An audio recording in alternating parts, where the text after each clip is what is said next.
Charlie and Lola. I absolutely love animals. 2 extremely good stories. I completely know about guinea pigs. I have this little sister Lola. She is small and very funny. At the moment, Lola is... What are you doing at the moment, Lola? I am being a guinea pig, says Lola. I say, why? Because I really like guinea pigs, and maybe, if Mrs. Hanson lets me, I can bring Bert, our class guinea pig, home for the school holidays. Have you asked Mum? Yes, says Lola. She said it will be completely fine. The next day, at school, Lola says, Lotta, do you know all about guinea pigs? And Lotta says, there are lots of different kinds of guinea pig. Short hair ones, longer hair ones, brown ones, black ones, brown and black ones, fluffy ones, messy ones, and there are tidy ones. I thought Bert was a girl guinea pig, says Lola. He looks like a girl because his hair's all pretty. Minnie says, no, Bert's a boy guinea pig. How do you know all about guinea pigs? Says Lotta. Because I've got one at home. He's called Fluffy and he comes from Peru. Peru? Say Lola and Lotta. Where is Peru? It's a very long way away, and in Peru there is lots of long grass. Guinea pigs love long grass because they are shy. Hello! Hello! Hello, I'm in Peru! And they like to hide in the burrows of other animals. Guinea pigs like to gnaw on wood and twigs and things so their teeth don't grow really long. And they use their whiskers to see if they can squeeze into different spaces. Lola says, I've asked Mrs. Hanson if I can take Bert home for the school holidays. I've asked Mrs. Hanson too, says Bernard. And I know what they eat. Biscuits? Says Lola. No, they don't, Lola. Guinea pigs eat fruit and vegetables and grass, says Minnie. And bran, says Bernard. Lola whispers to Lotta, I don't think Mrs. Hanson will choose me to take Bert home because they know everything about guinea pigs and I don't. Oh, please pick me. Please pick me, says Lola. And Lola does get picked. So on the way home I say, do you know how to look after Bert? Yes, I do, Charlie. Mrs. Hanson told me everything after class. She said I had to give him clean water every day and new straw for his bed, and he mustn't stay outside at night time because it gets really cold. And you must always wash your hands after holding him. And he likes to eat fruit and vegetables, but not potatoes, Charlie. You must never, ever give a guinea pig potato or crisps. Then Lola says, and don't you think Bert looks like a girl? I don't know, I say. Well, I think he looks like a girl, says Lola. There, a bed for Bert. There you go, Bert. If you were my very own guinea pig, I would always take you shopping with Mum. And I would take you to the cinema. I would take you everywhere. Then I say, do you want to play snap with me, Lola? No, thank you, Charlie. I am stroking Bert because I don't want him to be lonely. How could he get lonely? You haven't left him for one single moment. Later I say, Dad has made this for your guinea pig run. Oh, goody, says Lola. My guinea pig run is full of adventures. Bert is just going to completely love it. Ready, steady, go! Look, Charlie, look at Bert. He's going really fast. Bert? Bert? Bert? Where is he, Charlie? Bert is completely, extremely gone. He can't be completely gone. He has got to be here somewhere. Bert? Bert? Bert? Bert? Bert? Maybe he didn't like me, says Lola. Maybe he's run away. And I say, he hasn't run away. He has to be here somewhere. The next day, we still can't find Bert. Oh no! What am I going to say to Mrs. Hanson? Says Lola. But then Lola hears a noise. Huh? Squeaking, says Lola. It's coming from over there. It's Bert. And he's gone all tiny. But then I say, look, Lola.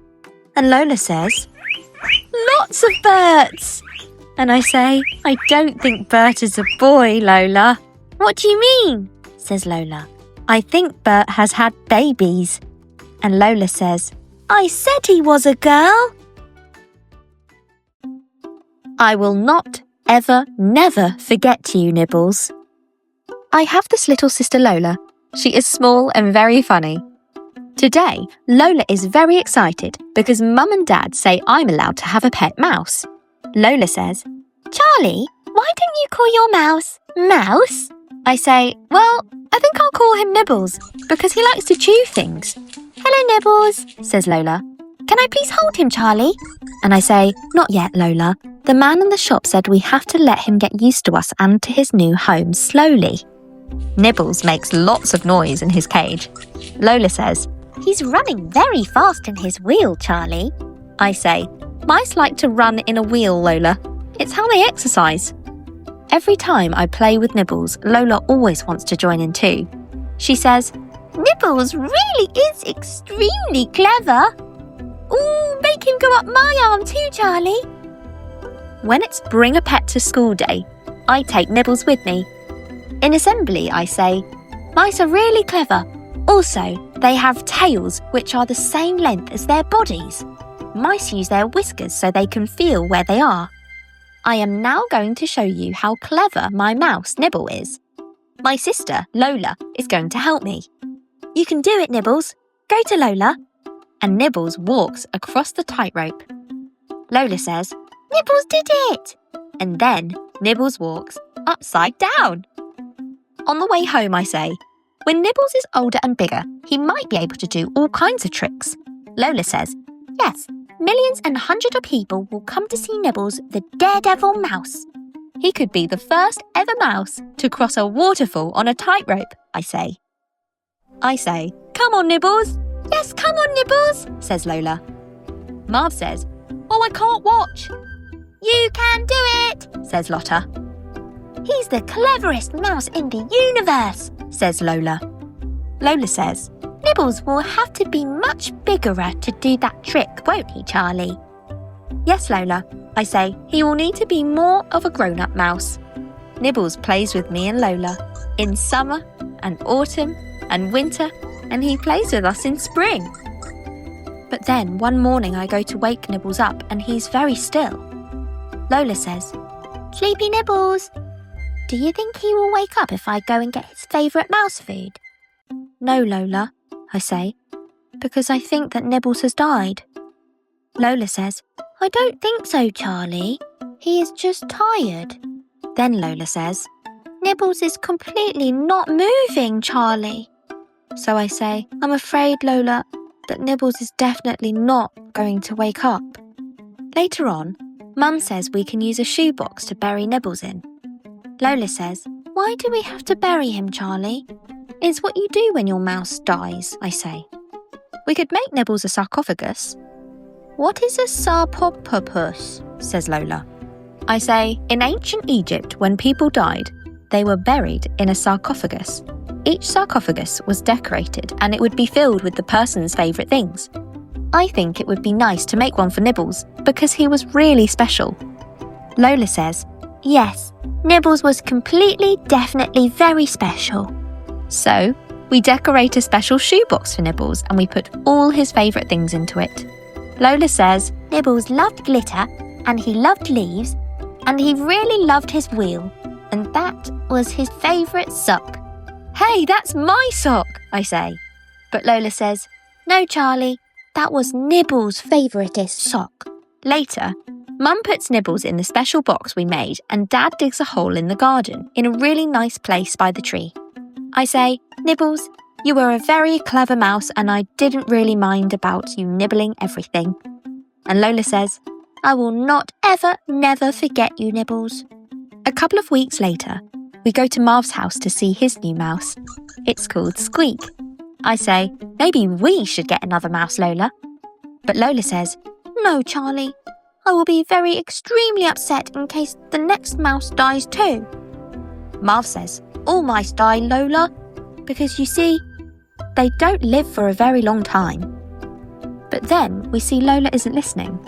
Instead, she says, Charlie, Did you see what Squeak did? He jumped all the way from here to all the way over there. I say, Nibbles never did jumping, did he, Lola? And Lola says, maybe perhaps we should get another mouse after all. So Lola decides to get a mouse of her own. Oh, I say, what is his name, Lola? And Lola says, Tickles.